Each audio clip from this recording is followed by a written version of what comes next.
来关心以下冲突，以色列军方17日时对外公布，因讲伫以色列和加沙边境的关口附近，有发现哈马斯正大的地下地、大型的地道。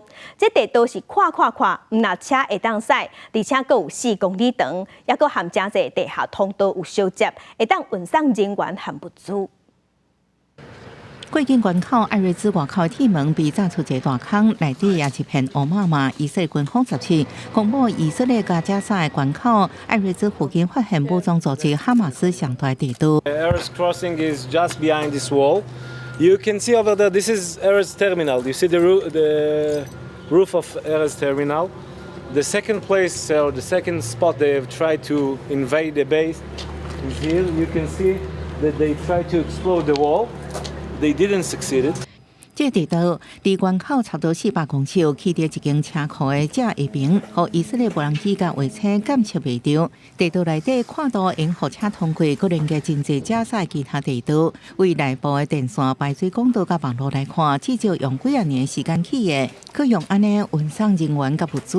外界质疑以色列过去为什么无发现这地道？军方表示，以色列安全部门伫10月7日进前，只发现外界进入以色列防空，唔知这地道的存在。另外检判，哈马斯利用火箭筒破坏过境关口的隔离壁，攻击以色列基地，至少3个士兵死亡，佮拔走部分的士兵。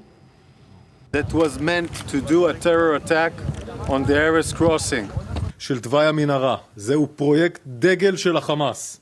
הוא מגיע לעומק של 50 מטר מתחת לפני האדמה. בתוך המנהרות מצאנו אמצעי לחימה רבים. 目前机关无清楚这地道伫10月7日是毋是有被用伫攻击居民，暗过认定地道伫攻击准备发挥重要作用。以色列继续攻击加沙人道危机也愈来愈严重。以色列开放除了拉法关口以外，互联合国救援团队援为以色列甲加沙边界一关口送救援物资进入加沙。暗过当地开始出现难民拉闸，或是对赶救援物资的车，也有人爬起车将物资拼落车，互其他人，反倒来增加运送物资的困难。 为缓解人道危机，美国国防部长奥斯汀也飞去中东，按上礼拜以色列总理纳坦雅胡会谈，按以色列停止大规模轰炸，防止更较大地区的冲突。公司新闻陈志东报道。